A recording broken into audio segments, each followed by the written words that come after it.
ይህ ቦታ ሊኖርበት አይገባም።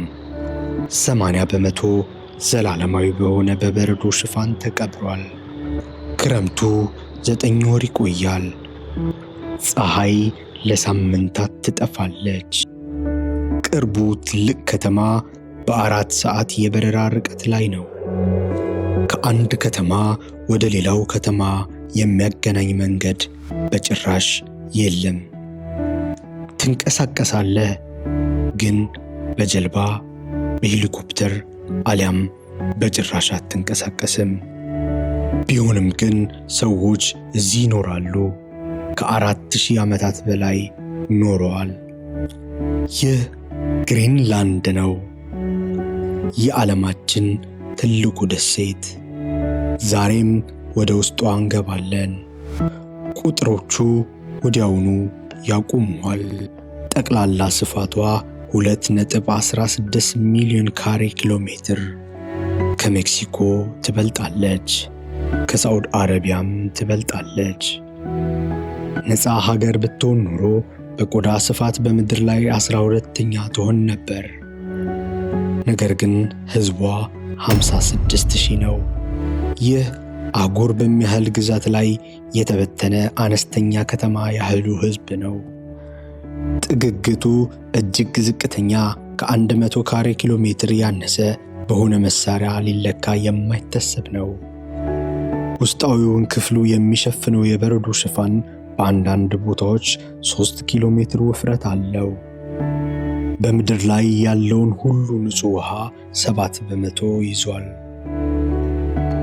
ሙሉ በሙሉ ቢቀልጥ የአየር ንብረት ሳይንቲስቶች አሁን የሚቻል አይደለም ብለው የሚናገሩት የዓለም ባህር ደረጃ 7 ሜትር ይጨምራል። በምድር ላይ ያሉ ሁሉም የባህር ዳርቻ ከተሞች ይለወጣሉ። ለንደን፣ ኒውዮርክ፣ ሻንጋይ እና ሙምባይ። ሁሉም በዚህ አንድ ደሴት ላይ በሚሆነው ነገር ዘላለማዊ ለውጥ ይደርስባቸዋል። እዚህ ያለው ጥልቅ አካባቢያዊ አይደለም፣ ዓለም አቀፋዊ ነው። ቀደምት ነዋሪዎቹ ካላሌት ናቸው። ግሪንላንዳዊ ኢኑኢት ከዛሬዋ ሰሜን ካናዳ ከ4000 ዓመታት ገደማ የሚሆን የመጡ ብረት መሳሪያ ሳይዙ፣ እርሻ ሳያውቁ፣ ቋሚ ሕንፃዎች ሳይኖራቸው በረዶን ተሻገሩ። በምትኩም ዕውቀት ተሸክመው ደረሱ። ሙሉ፣ ትክክለኛ፣ በምድር ላይ ካሉ ጠላታማ አካባቢዎች እንዴት ሊተረፍ እንደሚቻል የሚለው ዕውቀት። ካያክ የተፈጠረው እዚህ ነው። ከፍሳሽ እንጨት ወይም አጥንት ተሰርቶ በሴልስኪን ቆዳ የተሸፈነ ውሃ የማያስገባ ሁሉ ሙሉ ለሙሉ ታሽጎ በዋልታ ባህሮች ውስጥ ሊዞርና ሳይገለባበጥ ሊያገግም ተቀርጾ። ዓለም አሁን ይህንን ቴክኖሎጂ ለስፖርት ትጠቀምበታለች። ካላሌት ለምግብነት ፈጠሩት። ልብሱም በተመሳሳይ በጥንቃቄ ተቀረጸ። ሙቀትን ለማቆየት፣ ሙሉ የሰውነት እንቅስቃሴ ለመፍቀድ እና ቆዳው ላይ እርጥበት እንዳይዝ። በተወሰኑ ቅደም ተከተሎች የሴልስኪና ካሪቦ ቆዳ ለዘመናት ቆየ። በዚያን ጊዜ ደርሰው ይህንን ቴክኖሎጂ ጥንታዊ ብለው የናቁ አውሮፓውያን የዋልታ አሳሾች በቅዝቃዜው ሞቱ። ሆኖም ያጠኑትና ያቀዱት ተርፏል። ኢኑኢቱ የዋልታውን ቅዝቃዜ ተቋቁሞ አልፎ አይደለም፣ ሙሉ ለሙሉ ተቆጣጥረውታል። ግሪንላንድ እንደ አውሮፓውያን አቆጣጠር በ1721 የዴንማርክ ቅኝ ግዛት ሆነች። ሚስዮናውያኑ ደረሱ። የንግድ ጣቢያዎች ደረሱ። ባህላዊ አዳኞች ማህበረሰቡን ተቀላቀሉ። አስተዳድሩ ሲባሉ ወደ ትላልቅ ሰፈሮች አሰባሰቧቸው። ቋንቋው፣ ንግዶቹ፣ ከምድር ጋር ያለው ግንኙነት ሁሉም የደሴቱን ስልጣን አድርጎ ሳይሆን ሊተዳደር ያለ ግዛት አድርጎ ባየቀኝ ግዛት ስርዓት ደርሶበታል። እንደ አውሮፓውያን አቆጣጠር በ1953 ግሪንላንድ የዴንማርክ መንግስት ኦፊሻል አካል ሆነች።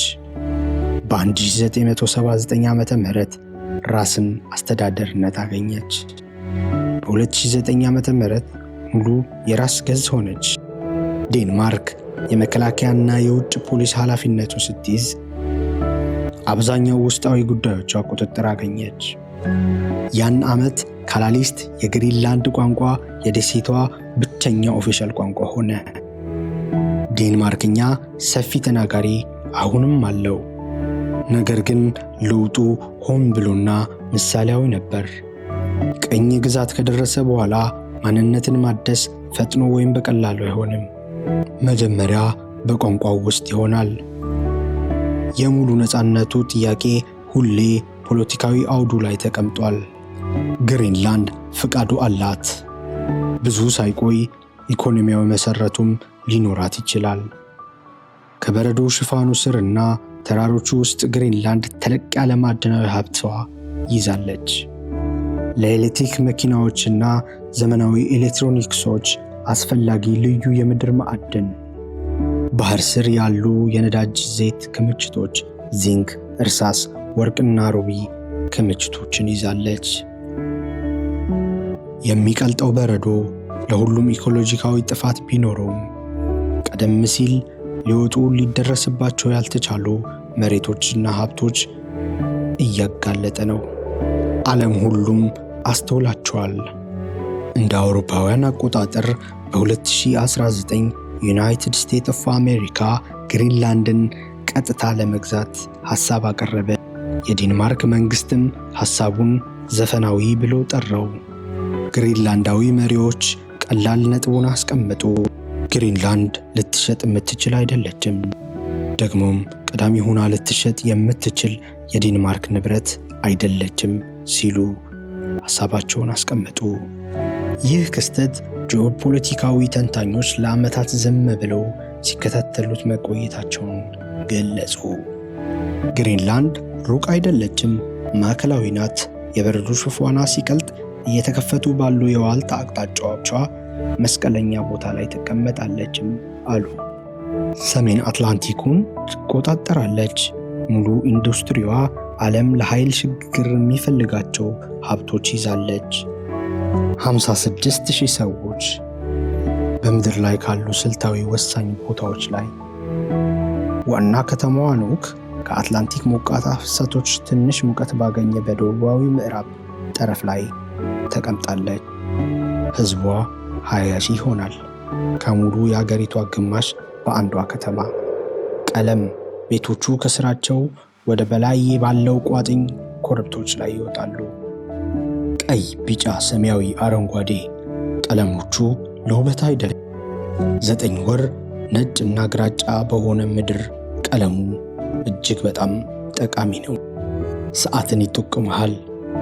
ሰዎች እዚህ ናቸው፣ ቤትም እዚህ ነው ይልሃል። ከንዑኩ ውጪ አነስተኛ ሰፈሮች የቀደምቱን ዘዴ ወደፊት ይዘው ይቀጥላሉ። ምግብ እንደ ትውስታ፣ ቀጥሎ እንደ ማንነት ነው። የውሻ ስሌዲንግ ወይም ደግሞ መጓጓዣ ሰሜናዊ ዲስትሪክቶች ውስጥ ሥራ ላይ ያለው መጓጓዣ ሁኔታ አሁንም እንደዛው ቀጥሏል። ግሪንላንዳዊ ውሻ ልዩ ጥንታዊ ዝርያ በባህላዊ ስሌዲንግ ቦታዎች ውስጥ በሕግ ይጠበቃል። ሌሎች ዝርያዎችም ሊተኳቸው አይችሉም። ውሾቹ ራሳቸው የባህሉ ሕጋዊ ተጠባቂ ናቸው። ስለ ጨለማው ከውጭ ሰዎች ሲጠይቁ ቀዳሚ ጉዳይ ነው። በሰሜናዊ ክፍሉ ፀሐይ ሳይወጣ ክረምቱ ለሳምንታት ይቆያል። ብቸኛ ብርሃን ከከዋክብት፣ ከጨረቃ፣ ከምድር ሰሜናዊ ብርሃን አረንጓዴ ወይም ቅልቅሎች ከበረዶ ሽፋን በላይ ሰማዩን ሲያቃጥሉ ይኖራሉ። ከዚያ በጋ ሁሉን ቀልብሶ ይደርሳል። ፀሐይ ለሳምንታት ሳትጠልቅ ትቆያለች። ልጆች ጠዋት 2 ሰዓት ላይ ወጥተው ሲጫወቱ ሌሊቱ ወደ ብርሃን ይለወጣል። እዚህ ያደጉ ሰዎች የዋልታ ሌሊቱን እንደ መጽናኛ ሳይሆን የራሱ ጥራት ያለው ነገር አድርገው ይገልጹታል። ጸጥታ፣ ዝቅ ለማለት ፍቃድ። ቦሪያሊስ እንደ ዝናብ ሳይሆን እንደ ልዩ ሁኔታ። ሰዎች ለምን እዚህ ይኖራሉ? ምክንያቱም ቤታቸው ነው። ምክንያቱም ያ በበረዶና በዝምታ በወደብና በጨለማ በሰዎችና በሕይወት መካከል ያለ አስቸጋሪ ሁኔታዎች አይደሉም፣ ሕይወት ራሷ ናት። ግሪንላንድ ሰዎች ቢቸገሩም በምንም አይነት ሁኔታዎች ቢሆኑም የሚኖርበት ሀገር አይደለም። ሕዝቡ ግን ቀጥታ ከሁኔታዎቹ ጋር ያደገበት ሀገር ነው።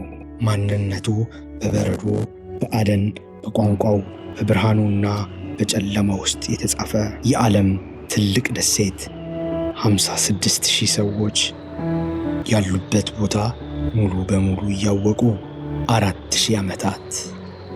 እንዲህ አይነት ቀጣይ የሆኑ ጉዞዎችን ለማድረግ ቻናላችንን ላይክ እና ሰብስክራይብ ያድርጉ።